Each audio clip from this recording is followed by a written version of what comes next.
How to set default printer in Windows 11.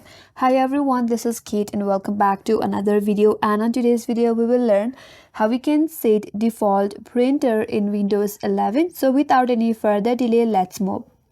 So first of all, you have to go to your settings. For that, click on the search icon and in the search bar simply search for settings.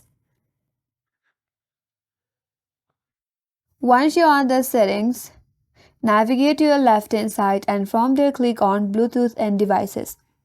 So under the Bluetooth and devices, scroll down a bit and then go to printers and scanners. So at the top there, you have to select the printer that you want to set as default. So click on it. Once you open up there, on this section just in front of this remove button, you will find a button as set as default.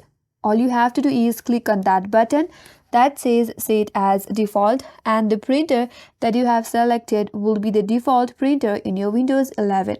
And that's all for today's video. Hope this video was helpful, and if you're new to our channel, consider subscribing.